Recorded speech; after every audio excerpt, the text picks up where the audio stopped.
Hello my dear student and my dear friend, मेरे इस YouTube channel में आप सभी लोगों का स्वागत है। मैं आप लोगों को बीए थर्ड सेमेस्टर से field work tradition in social sciences से सेकेंड यूनिट पढ़ा रहा हूं। सेकेंड यूनिट के इस क्रम में मैं आज आपको शोध प्रारूप या रिसर्च डिजाइन के बारे में बताने जा रहा हूं। मेरा पिछला वीडियो था अनुसंधान की समस्या। अनुसंधान की समस्या क्या होती है? तो देखिए, जब हम अनुसंधान की समस्या का चयन कर लेते हैं तो अनुसंधान की समस्या का चयन करने के पश्चात या शोध समस्या का निर्धारण जब हो जाता है, शोध समस्या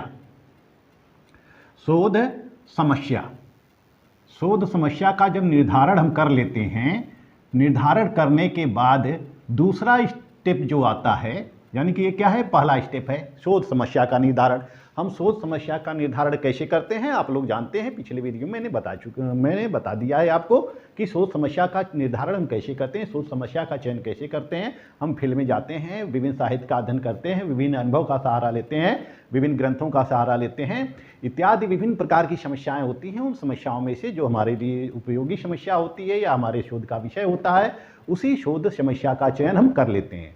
तो जब हमारी शोध समस्या का चयन हो जाता है तो उसके पश्चात आता है शोध प्रारूप आता है, यानी कि दूसरा स्टेप ये होता है शोध प्रारूप। ये दूसरा स्टेप होता है शोध प्रारूप। ये जो शोध प्रारूप होता है, यह एक प्रकार की रिसर्च की डिजाइन होती है। इसको हम शोध अभिकल्प भी बोल सकते हैं। प्रारूप को हम अभिकल्प भी बोलते हैं। अभिकल्प, इसको हम डिजाइन। यह डिजाइन क्या है? डिजाइन शब्द से आप लोग समझते होंगे कि डिजाइन क्या होती है। किसी भी चीज़ की डिजाइन हो सकती है। जैसे कि हम भवन बनाने जाते हैं तो भवन बनाने के पहले हमें इंजीनियर से उसकी डिजाइन बनवाते हैं कि भवन में कितने कमरे होंगे, भवन में डाइनिंग रूम कहाँ पर होगा, किचन कहाँ पर होगा, बाथरूम कहाँ पर होगा, बेडरूम किधर होंगे, लॉबी किधर होगा, पोर्च किधर होगा, सब दिशा के अनुरूप हम तय करते हैं। तो पहले हम अपने मस्तिष्क में डिजाइन बना लेते हैं या भवन की रूपरेखा तैयार कर लेते हैं। भवन की जो डिजाइन हम बनाते हैं, तो डिजाइन बनाने के पश्चात फिर हम विभिन्न मटेरियल का संग्रह करते हैं। उस मटेरियल का संग्रह करके हम उस एक आधुनिक डिजाइन के आकार का भवन तैयार करते हैं। या फिर हम जब कहीं टूर पे जाते हैं, यानी कि एक योजना बनाना, यह शोध प्रकल्प क्या है या शोध प्रारूप क्या है, अभिकल्प है। एक योजना, यानी कि शोध का पूरी रूपरेखा तैयार करना, शोध योजना बनाना, यही क्या है, शोध प्रारूप है। जैसे कि हमें किसी टूर पर जाना होता है तो टूर पे जाने के पूर्व हम 2 दिन पहले योजना बनाते हैं, निश्चित कर लेते हैं कौन कौन सी सामान हमें ले जाना है, कौन कौन सी आवश्यक वस्तुएं हमें लेकर जाना है। तो जिन आवश्यक वस्तुओं को लेकर जाना होता है उसे हम अपने बैग में रख लेते हैं, कपड़े रख लेते हैं इत्यादि, विभिन्न प्लानिंग कर लेते हैं कि हम ये करेंगे वो करेंगे। तो इस तरह से हम अपने योजना बना लेते हैं। तो जो शोध समस्या का निर्धारण होने के बाद जो योजनाएं बनाई जाती हैं या रूपरेखा तैयार किया जाता है, योजना बनाई जाती है या रूपरेखा तैयार किया जाता है, यही क्या होता है, यही होता है शोध प्रारूप। यही शोध प्रारूप होता है। जब हम योजना बनाते हैं, रूपरेखा तैयार करते हैं, तो यही शोध प्रारूप होता है या शोध विकल्प होता है।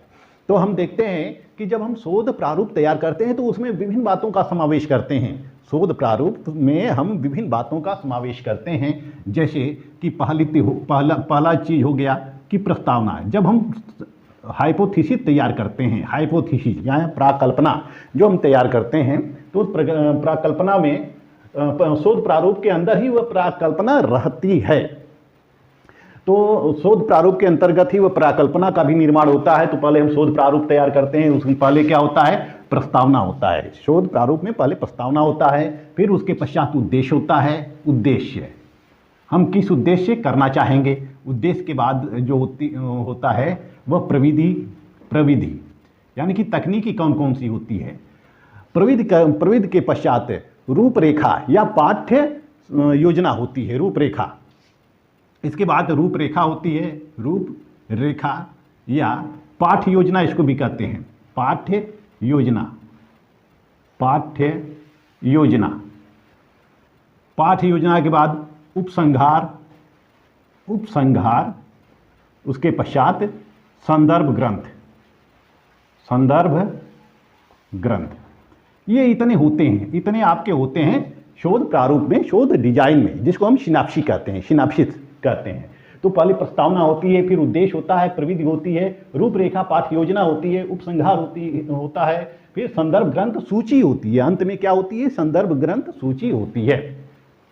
तो इन सबको मिलाकर ये हमारा क्या हो जाता है, शोध प्रारूप या शोध अभिकल्प हो जाता है, शोध डिजाइन हो जाता है। तो शोध डिजाइन जो होता है वह योजना का निर्धारण है, और विभिन्न शोध डिजाइन जो होता है वह योजनाओं का निर्धारण होता है, रूपरेखा तैयार करना होता है। हम विभिन्न उद्देश्यों से अवगत होते हैं, उन उद्देश्यों को ध्यान में रखते हुए हम पूरी प्लानिंग तैयार करते हैं रिसर्च की, जैसे कि हमारे उद्देश्य, रिसर्च का उद्देश्य क्या होना चाहिए, रिसर्च की प्रविधि क्या होनी चाहिए, हम किन किन प्रविधि का या किन किन तकनीकी का उपयोग करेंगे या किन किन पद्धतियों का उपयोग करेंगे, हमें किन किन बातों पर रिसर्च करना है, अनुसंधान किन किन बातों पर करना है, तो उन बातों को हम पॉइंट में नोट कर लेते हैं, या उसको हम रूपरेखा या पाठ्य योजना हम तैयार कर लेते हैं।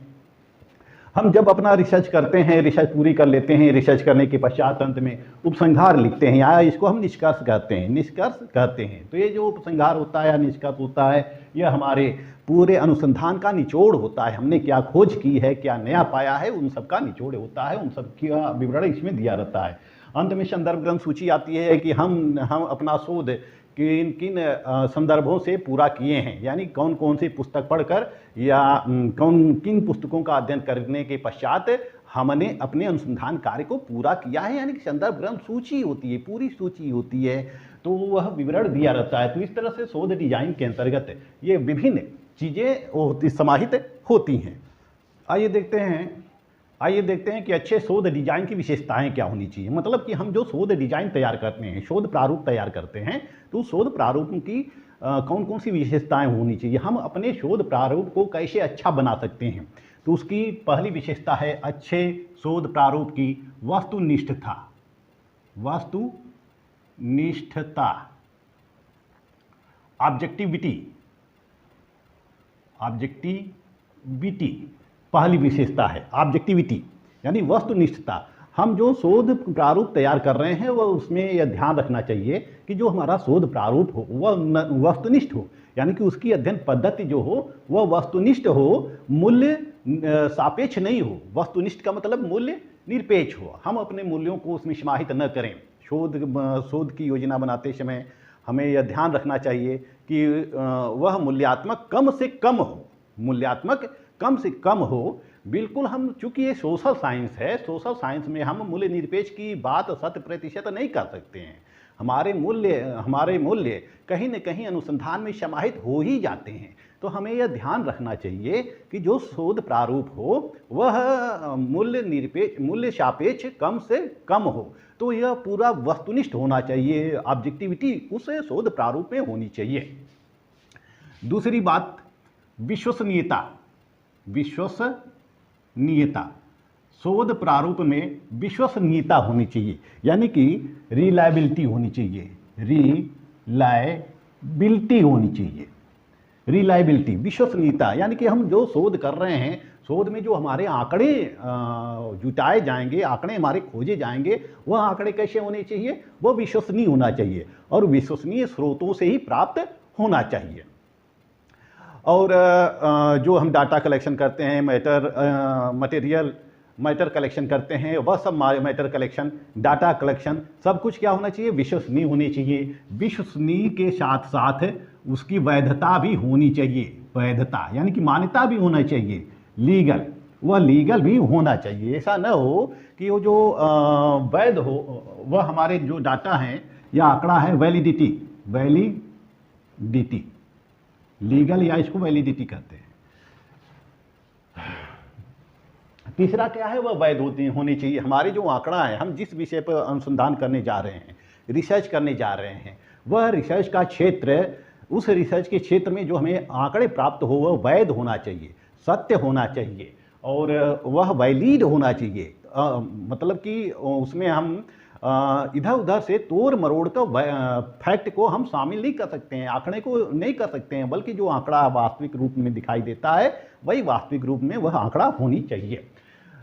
नेक्स्ट पॉइंट है पर्याप्त सूचना। शोध करते समय हम जिन क्षेत्रों में शोध करने जाते हैं तो उन क्षेत्रों से संबंधित पर्याप्त सूचना होनी चाहिए, पर्याप्त सूचना होनी चाहिए, पर्याप्त जानकारी हमें रखनी चाहिए। जैसे कि हम किसी ट्राइबल कास्ट के ऊपर रिसर्च करते हैं, ट्राइबल कास्ट के ऊपर रिसर्च करते हैं, तो ट्राइबल कास्ट के ऊपर हमें पूरी जानकारी होनी चाहिए, उनकी संस्कृतियों के बारे में, उनकी आर्थिक स्थिति के बारे में, सामाजिक स्थिति के बारे में, उनके विचारों के बारे में हमें पूरी जानकारी होनी चाहिए। किसी एक पक्ष की जानकारी लेकर हम अपना अध्ययन पूर्ण नहीं कर सकते हैं। तो इस तरह से जो सूचनाएं होनी चाहिए, जो हमारे पास डाटा होना चाहिए, वह पर्याप्त होना चाहिए, यानी सफिशिएंट इंफॉर्मेशन हमारे पास होनी चाहिए। पांचवा है लचीलापन। हमारे शोध प्रारूप के अंतर्गत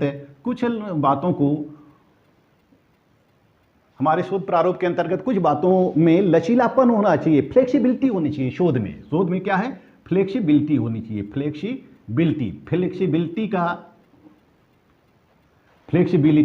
फ्लेक्सिबिलिटी का अर्थ आप समझ रहे होंगे। फ्लेक्सिबिलिटी का आशय आप समझ रहे होंगे। फ्लेक्सिबिलिटी यानी लचीला होना चाहिए, समय के अनुरूप होना चाहिए, कंडीशन के अनुरूप होना चाहिए, स्थितियों के अनुरूप होना चाहिए। यदि हमें, जैसे कि हमें मौसम से हमें अगर शीत ऋतु के बारे में अध्ययन करते हैं, शीत ऋतु का फसलों पर क्या प्रभाव होता है, तो हम गर्मी में तो अध्ययन नहीं करेंगे, हम जब भी करेंगे तो शीत ऋतु में ही करेंगे। यानी कि फ्लेक्सिबिलिटी समयानुकूल होने चाहिए, परिस्थिति के अनुकूल होने चाहिए। उसमें आसानी से हम अपने रिसर्च को रोक सकते हैं या रिसर्च में थोड़ा बहुत इधर उधर परिवर्तन कर सकते हो। तो इस तरह से हमारे शोध प्रारूप में अनुसंधान का वर्णन होना चाहिए, या शोध प्रारूप हमारा लचीलापन होना चाहिए। छठा है त्रुटि मुक्ति होनी चाहिए। जो हमारे अनुसंधान हैं या जो हमारा शोध प्रारूप है, शोध प्रारूप में जितने भी योजनाएं हमने योजनाएं दी हैं, उन योजनाओं में त्रुटियां कम से कम होनी चाहिए, यानी कि त्रुटि मुक्त होना चाहिए।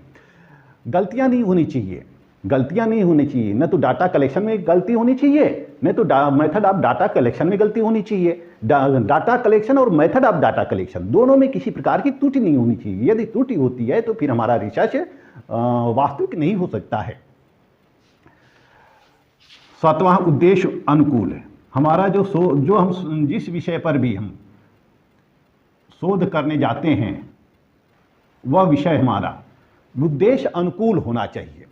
उद्देश्य अनुकूल यानी कि जो हम शोध करने जाते हैं वह इन अकॉर्डेंस विथ ऑब्जेक्टिविटी होनी चाहिए, उद्देश्य के अनुरूप होना चाहिए। हमारा शोध क्या होना चाहिए? उद्देश्य के अनुरूप होना चाहिए। उद्देश्य के अनुरूप का मतलब, यदि हमारा शोध यह है कि प्रशासन में भ्रष्टाचार, सपोज दैट प्रशासन में भ्रष्टाचार, तो हमारा उद्देश्य क्या है? प्रशासन में भ्रष्टाचार क्या है, किस प्रकार के भ्रष्टाचार है, कमियां क्या है, कैसे दूर किया जा सकता है, इस विषय पर हम अगर रिसर्च करते हैं तो हमारा शोध क्या होना चाहिए? उद्देश्य के अनुकूल होना चाहिए, कि हमारे शोध की प्रासंगिकता बनी रहे, हम जो शोध करें उस शोध को भविष्य में लागू किया जा सके। तो इस तरह से उद्देश्य अनुकूल भी होना चाहिए। तो इस तरह से हम देखते हैं कि अच्छे शोध प्रारूप की यह निम्नलिखित विशेषताएं हैं, जिसको कि मैंने बहुत सरल शब्दों में आपको समझाया। शोध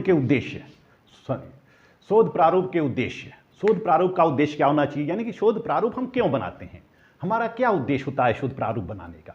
यानी कि योजनाएं बनाते हैं तो योजनाओं से कुछ लाभ लेने के लिए हमें योजना बनाते हैं, कुछ प्लानिंग अपनी जो करते हैं, लाइफ की प्लानिंग करते हैं या पढ़ने की प्लानिंग करते हैं। हम पढ़ने के लिए जो एक टाइम टेबल बना लेते हैं तो उससे कुछ हमें लाभ, भविष्य में होने वाले लाभ होते हैं, इसलिए हम प्लानिंग करते हैं। तो इसी तरह से जो शोध प्रारूप हम बनाते हैं उससे भी हमें बहुत लाभ होता है।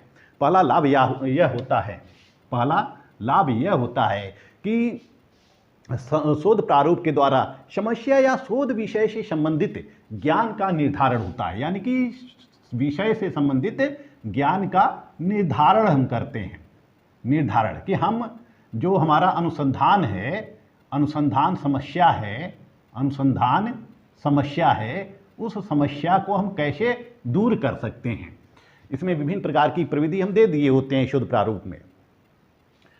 शोध प्रारूप के द्वारा हम एक उपकल्पना का निर्माण करते हैं। उपकल्पना, हाइपोथेसिस जिसको हम कहते हैं, हाइपोथेसिस थीसिस, हाइपोथीसिस कहते हैं, उपकल्पना का निर्माण करते हैं। यानी कि हम कोई भी योजना बनाते हैं तो हम कोई भी कार्य करते हैं तो सबसे पहले हम योजना बनाते हैं। बिना योजना के हम एक कदम आगे नहीं बढ़ सकते हैं।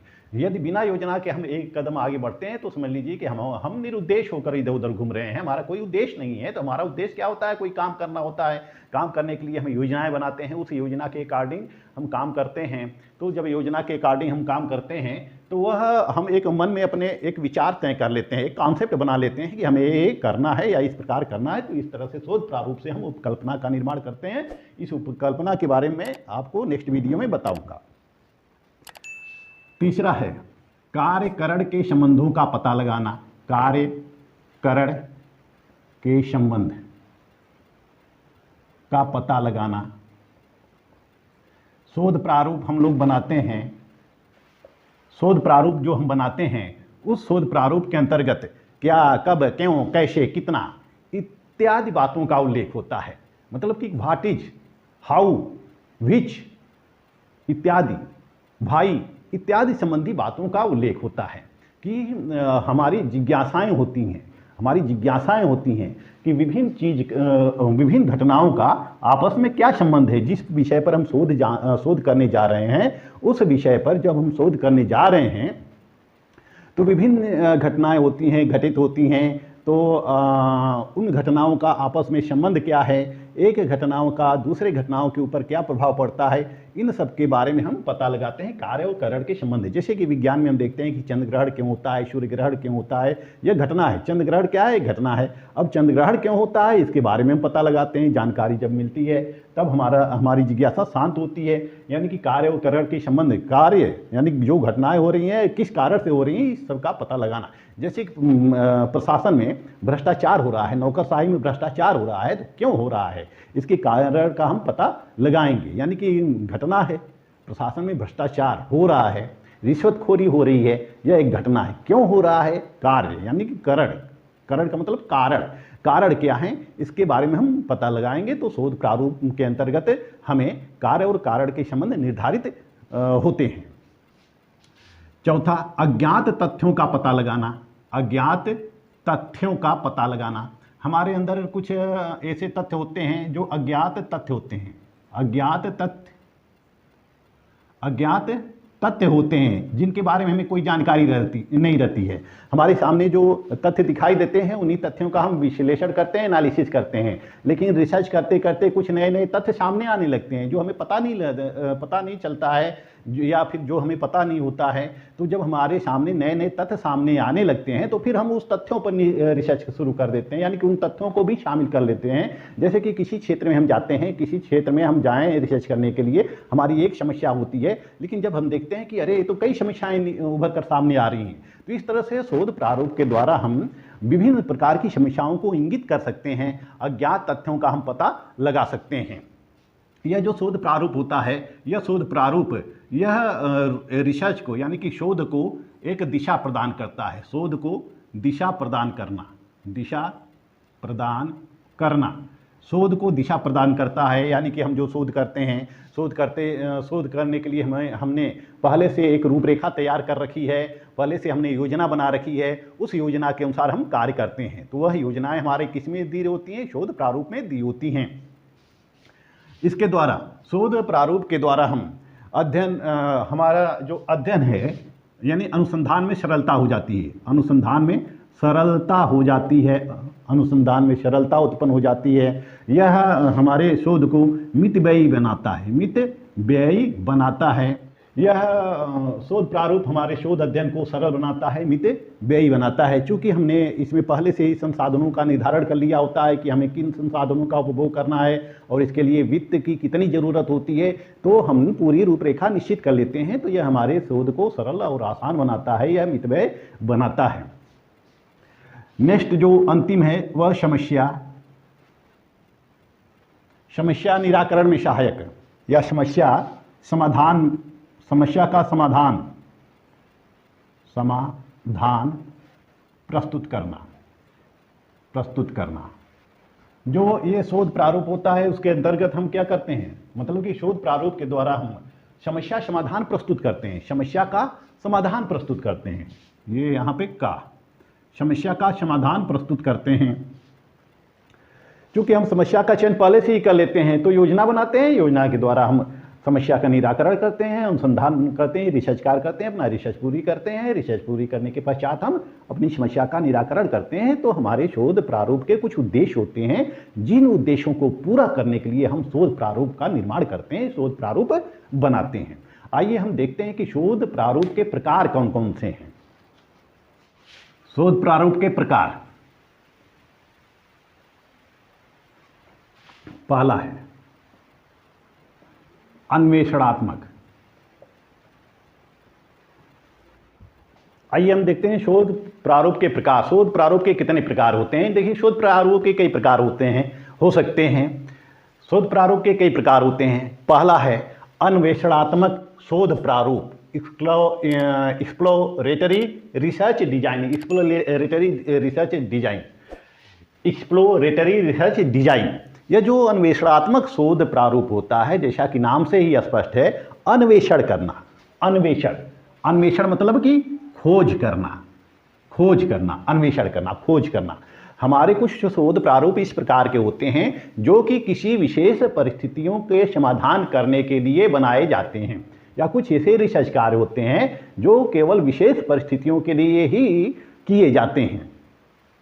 वह मतलब कि वह विभिन्न जो समस्याएं होती हैं, उन समस्याओं का पता लगाने के लिए हम अन्वेषण के जरिए समस्या का पता लगाते हैं, उसका निराकरण करते हैं। जैसे कि किशोरों में, जो किशोरों में व्यवहारों का परिवर्तन होता है, वह परिवर्तन किस प्रकार होता है, किस प्रकार होता है परिवर्तन, परिवर्तन से क्या नुकसान होते हैं, क्या लाभ होते हैं, क्या हानि होते हैं। इसी तरह से जो अपराधी के व्यवहार होते हैं, अपराधी के व्यवहार जानने के लिए हम इस पद्धति का प्रयोग करते हैं, अन्वेषणात्मक पद्धति का प्रयोग करते हैं, या फिर हम अन्वेषणात्मक शोध प्रारूप तैयार करते हैं। यह इसको हम अन्वेषणात्मक शोध प्रारूप कर सकते हैं। या फिर चुनाव के समय, निर्वाचन के समय मतदान व्यवहार का अध्ययन, मतदान व्यवहार का अध्ययन करने के लिए हम अन्वेषणात्मक पद्धति का सहारा लेते हैं, या इसको हम अन्वेषणात्मक शोध प्रारूप कहते हैं कि मतदान व्यवहार में, मतदान व्यवहार को कौन कौन से प्रभावित कर रहे हैं, कौन कौन से ऐसे कारक तत्व हैं जो कि प्रभावित कर रहे हैं। तो हमें खोज करना होगा कि मतदान व्यवहार को प्रभावित करने वाले कारक कौन हैं। तो इसके लिए हम क्या करते हैं, जब अन्वेषणात्मक शोध प्रारूप तैयार करते हैं तो विभिन्न साहित्यों का अध्ययन करते हैं, विभिन्न साहित्यों का अध्ययन करते हैं, अनुभव का, अपने अनुभव का सर्वेक्षण करते हैं, जो हमारे ज्ञान है, जो हमारे पूर्व का ज्ञान है, उसका सर्वेक्षण करते हैं। और हम जब रिसर्च करते हैं तो फील्ड में जाते हैं, साक्षात्कार के माध्यम से उपयुक्त प्रश्न पूछते हैं, और इसके लिए ये सही उत्तरदाताओं का चयन किया जाता है। और इसके अलावा कुछ अंतः प्रेरक उदाहरणों का भी सहारा लिया जाता है। तो विभिन्न ऐसी चीज़ें होती हैं कि जो हम अन्वेषणात्मक पद्धति में प्रयोग करते हैं या अन्वेषणात्मक शोध प्रारूप में इस्तेमाल करते हैं। दूसरा है वर्णनात्मक, वर्णनात्मक शोध प्रारूप। ये जो वर्णनात्मक या डिस्क्रिप्टिव, इसको हम क्या कहते हैं, डिस्क्रिप्टिव रिसर्च डिजाइन। ये जो डिस्क्रिप्टिव रिसर्च डिजाइन होता है, इसमें हम संपूर्ण जानकारी को का समावेश करते हैं, यानी कि जो वास्तविक जानकारी होती है, उस वास्तविक जानकारी को हम इसमें लेते हैं और संपूर्ण जानकारी इसमें संपूर्ण जानकारी का इसमें समावेश करते हैं, क्योंकि हमें व्याख्या करना होता है। इसको व्याख्यात्मक भी कर सकते हैं, व्याख्यात्मक शोध प्रारूप भी कर सकते हैं, विवरणात्मक शोध प्रारूप भी कर सकते हैं। तो वर्णनात्मक शोध प्रारूप जो होता है, उसमें हम संपूर्ण जानकारी इकट्ठी करते हैं, वास्तविक जानकारी इकट्ठी करते हैं। इसके लिए हम विभिन्न प्रकार के जो हमारे जो उद्देश्य होते हैं, उद्देश्यों का निर्धारण करते हैं, तथ्यों का संकलन करते हैं। तथ्यों का संकलन करने के लिए विभिन्न प्रविधियों का चयन करते हैं। इसके पश्चात हम डाटा कलेक्शन करते हैं, डाटा कलेक्शन करते हैं। डाटा कलेक्शन करने के पश्चात हम तथ्यों का संकलन करते हैं, तथ्यों की जांच करते हैं। जांच करने के पश्चात हम प्रतिवेदन देते हैं या प्रस्तुतिकरण देते हैं, प्रतिवेदन देते हैं या प्रस्तुतिकरण देते हैं। जैसे कि हम अगर इस विषय पर अनुसंधान करें कि भ्रष्टाचार को दूर कैसे किया जा सकता है, या फिर राज्यपाल के कार्यों की समीक्षा, राज्यपाल के कार्यों की समीक्षा, राज्यपालों के कार्यों की समीक्षा, या मुख्यमंत्री और राज्यपाल का संबंध, विभिन्न ले लेते हैं, विभिन्न प्रश्नों को ले लेते हैं, विभिन्न समस्याओं को ले लेते हैं, उस पर हम जब शोध करते हैं तो ये हमारा वर्णनात्मक शोध प्रारूप के अंतर्गत आएगा, क्योंकि हमें वर्णन करना है, डाटा का हमें वर्णन करना है कि कब कब कार्य किए गए हैं, कौन कौन से कार्य किए गए हैं। तीसरा है निदानात्मक शोध प्रारूप। ये जो निदानात्मक शोध प्रारूप होता है, निदानात्मक यानी कि निदान कर देना, निदानात्मक क्या है? निदान कर देना। इस निदानात्मक शोध प्रारूप के अंतर्गत हम कारणों का पता लगाते हैं, कारणों का पता लगाकर उसका समाधान करते हैं, और इसमें अधिकांशतः वैज्ञानिक पद्धति का प्रयोग किया जाता है। जैसे कि कोई बीमारी होती है, जैसे कि अभी कोरोना काल में कोविड-19 ये वेरिएंट चला था। जैसे कि 2020-21 में कोरोना शुरू हो गया था, तो कोरोना के निदान का वैज्ञानिकों ने उपाय ढूंढा, और उपाय ढूंढकर कोरोना को दूर करने का प्रयास किया। तो हमें कुछ ऐसे आविष्कार करने चाहिए, ऐसे शोध करने चाहिए जिससे कि समाज की समस्या ही खत्म हो जाए, जैसे प्रशासन में कमियां कौन कौन सी हैं, उन कमियों को हमें देखना चाहिए, वैज्ञानिक पद्धति से उसका आकलन करना चाहिए, और फिर हमें नीतियां बनाकर उन कमियों को दूर करना चाहिए। तो इसको नैदानिक कारण कहते हैं, नैदानिक शोध अभिकरण कहा जाता है। यानी कि हमारा शोध ऐसा हो जिससे कि हम किसी समस्या को समाधान कर सकें, समस्या को समाप्त कर सकें। चौथा है प्रयोगात्मक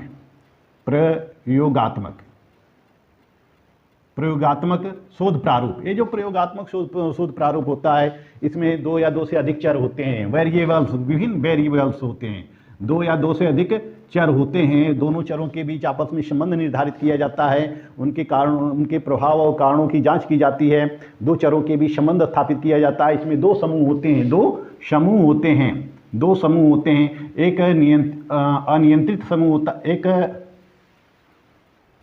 एक नियंत्रित समूह होता है, एक प्रयोगात्मक समूह होता है, एक नियंत्रित समूह होता है, दूसरा प्रयोगात्मक समूह होता है। जो नियंत्रित समूह होता है उसमें हम कोई परिवर्तन नहीं करते हैं, लेकिन जो प्रयोगात्मक समूह होता है उसमें हम परिवर्तन करते हैं, और परिवर्तन करके उनके कारण, उनके प्रभावों की जांच करते हैं, उन्हें परिवर्तन होने वाले परिवर्तन की जांच करते हैं। तो ये 2 समूह होते हैं, 2 समूहों पे हम प्रयोग करते हैं। प्रयोग करने के पश्चात दोनों में तुलना करते हैं कि कौन कौन से कारण हैं, फैक्टर कौन कौन से हैं जिनसे इसमें परिवर्तन हुआ।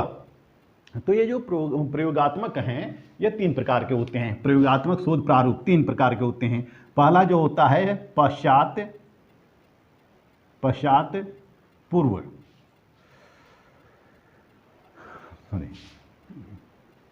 पहला है पश्चात परीक्षण। ये जो पश्चात परीक्षण होता है, इस पश्चात परीक्षण में 2 समूह होते हैं। पश्चात परीक्षण में यही 2 समूह होते हैं, यानी कि एक नियंत्रित होता है, एक प्रयोगात्मक समूह होता है।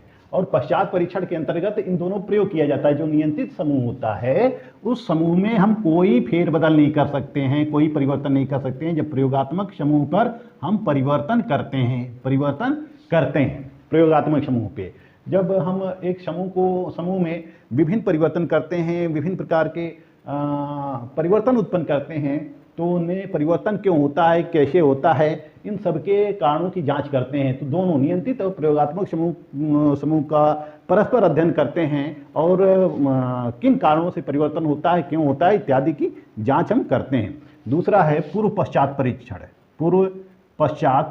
परीक्षण। जो पूर्व पश्चात परीक्षण होता है, इस पूर्व पश्चात परीक्षण के अंतर्गत एक ही समूह होता है, हम उसी समूह का अध्ययन करते हैं। एक ही समूह होता है, हम उसी समूह का अध्ययन करते हैं, और इसके अंतर्गत हम पूर्व का अध्ययन करते हैं, कुछ बाद का अध्ययन करते हैं। यानी कि पूर्व का अध्ययन करते हैं, बाद। जैसे कि भारत के हम राजनीतिक परिवेश का अध्ययन करें तो 1947 के पहले के भारत को ले लेते हैं, प्लस 1947 के बाद के भारत को ले लेते हैं। 1947 के बाद के भारत को ले सकते हैं। तो हम देखते हैं कि 1947 के पहले हमारा भारत क्या था, 1947 के बाद भारत में कौन कौन से परिवर्तन हुए हैं। तो इन परिवर्तन दोनों को हम पूर्व पश्चात अध्ययन कर सकते हैं, या पूर्व पश्चात परीक्षण कर सकते हैं, या पूर्व पश्चात शोध प्रारूप कर सकते हैं। जो तीसरा आता है पहला, दूसरा, तीसरा आता है कार्यांतर। कार्यांतर, तथ्य परीक्षण, तथ्य परीक्षण।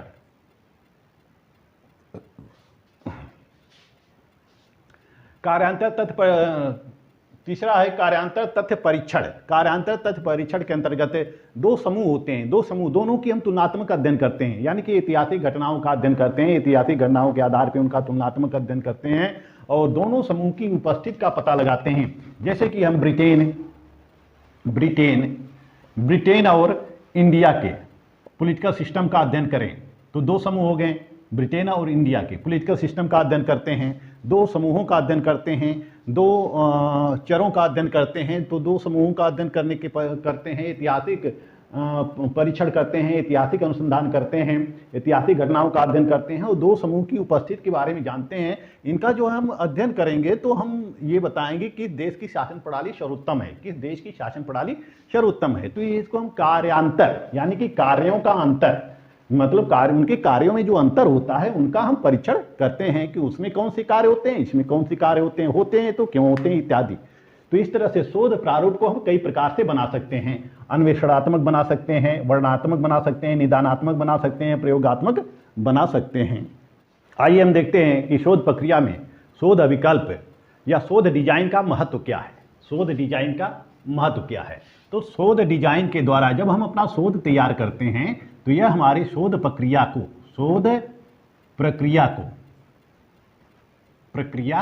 को कुशल और आसान बना देता है, दूसरा, यह हमें दिशा निर्देशन देता है। शोध प्रारूप के द्वारा अनुसंधानकर्ता को दिशा निर्देशन प्राप्त होता है, दिशा निर्देशन प्राप्त होता है। तीसरा,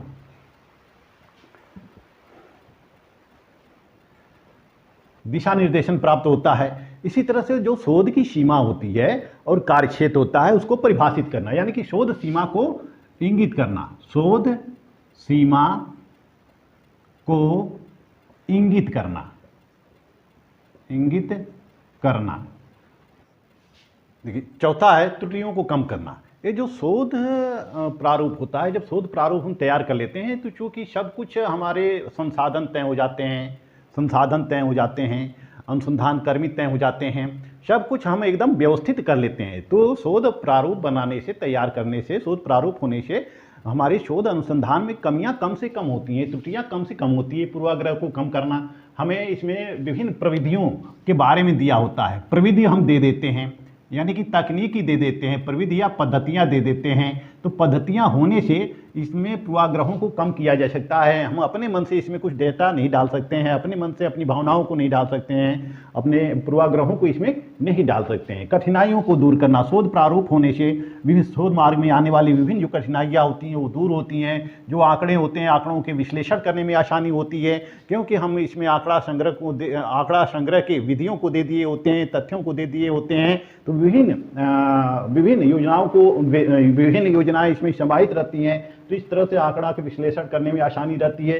शोध प्रक्रिया को व्यवस्थित बनाती है, उपकल्पना सिद्धांत के निर्माण में सहयोग देती है, सटीक एवं विश्वसनीय परिणाम प्राप्त होते हैं और